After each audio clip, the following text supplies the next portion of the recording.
Oh, it worked.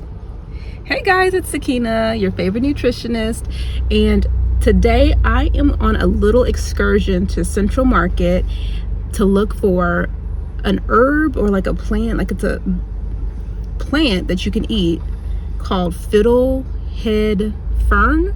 Never heard of it until like today. I was on Instagram and I saw that they posted about this limited time vegetable that they're having in the store, and I read up on it, and it's something that people forage in a lot of the northern states, and I was like, ooh, how cool. I love foraging. I don't forage myself except for berries. We don't have a ton of foods that you can forage here in the location in Texas that I am in, but I love learning about it because I think it's super important to know how to live off of the land. And if you're ever camping or you're ever lost in the woods, don't know how that's going to happen, you would want to know what is edible out there in the world. So that's why I was interested. So I decided to get in my car and go to Central Market because it's one of my favorite places to shop. Honestly, they have the best selection of health foods and ethnic foods, cultural foods. Such a great place. If you've ever been in Texas, it's a brand. It's a brand of the HEB company.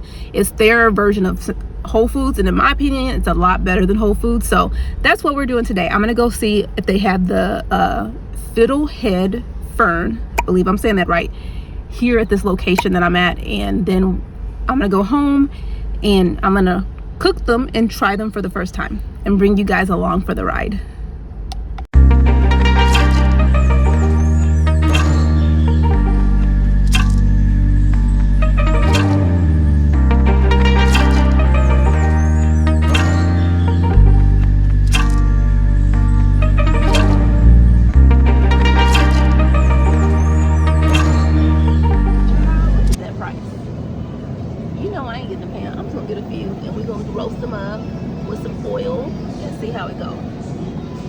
Okay guys, I'm back. I got my hands on some of the coveted fiddle head fern, what I like to call caviar of the forest. I just made that up because $20 per pound. Are you crazy? $20 per pound for this? It better be the caviar of the forest, I'm telling you. So I've never even tried this, never even heard of it as a edible food. I've seen this growing on ferns in the forest, like in the rainforest, but I've never actually seen it eaten. I didn't know you could eat it. However, I did some research and found out that it actually is toxic. So you got to prepare it to kill the toxins and then make it edible. So the way that they recommend that you prepare this is by boiling it first to kill the toxins, and then you put it into whatever food or recipe you want to make with it. I am going to fry it because I'm going to be frying up some delicious mushrooms, making some chicken with a K, chicken with a K and an N, with the mushrooms. Yummy. But let's go ahead and get these prepared right now, okay? So I got a boiling water. So water on the stove is boiling. So let me get ready.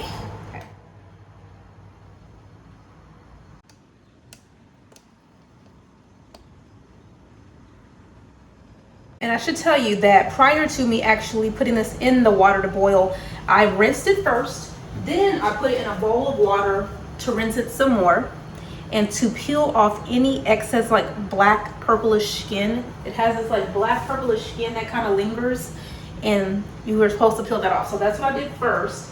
Now I'm going to boil it for about 10 minutes, and then we're going to fry it up, and I'll try it for the first time here, praying I don't get sick. I really have a strong stomach, so this will be something new for my diet, but I think my stomach can handle it. We'll see.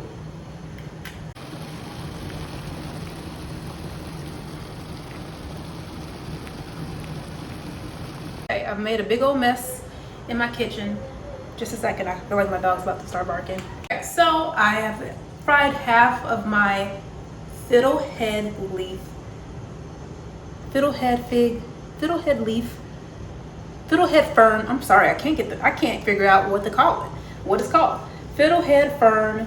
And as you can see, nice and golden. So I've got a little burnt, but that's okay. We're about to try it for the first time. I have to go run and pick up some groceries, so I'm gonna go ahead and get this done now. I do have a little makeshift dipping sauce.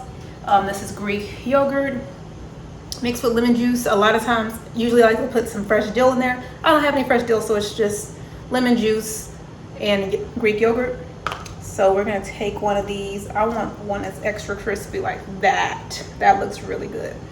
And first I'm gonna eat it without it. Let's try it without the sauce.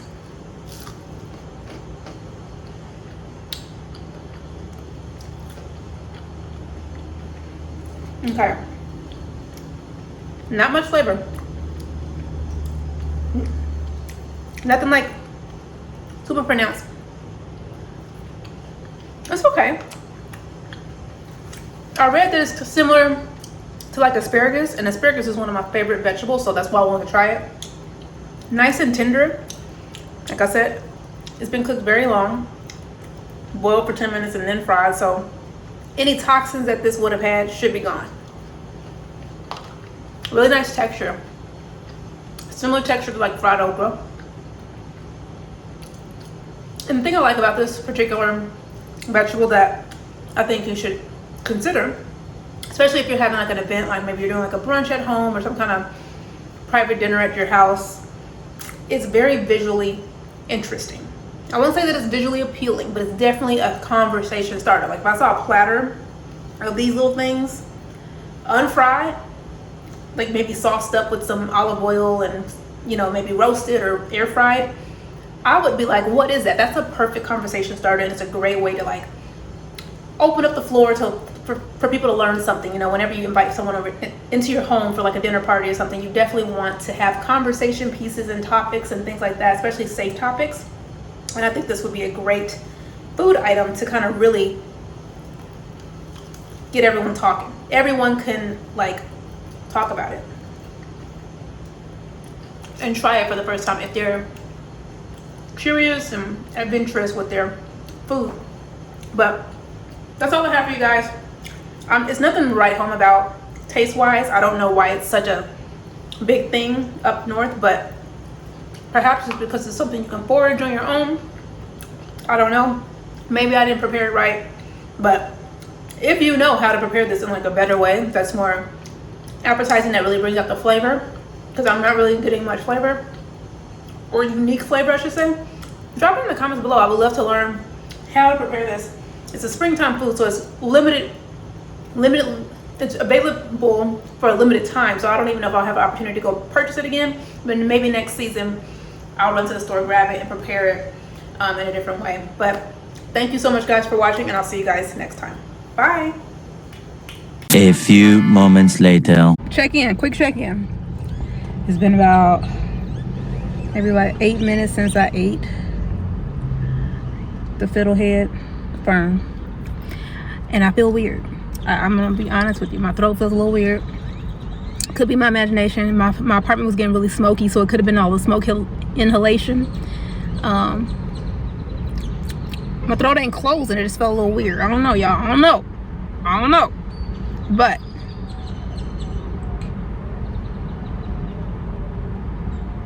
keeping an eye on myself.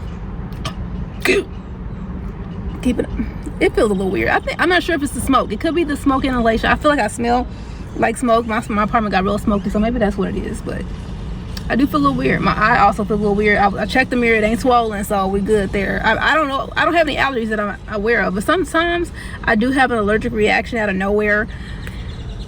It's random and rare, but you know, sometimes something will irritate me and I don't know. So I just gotta be cautious.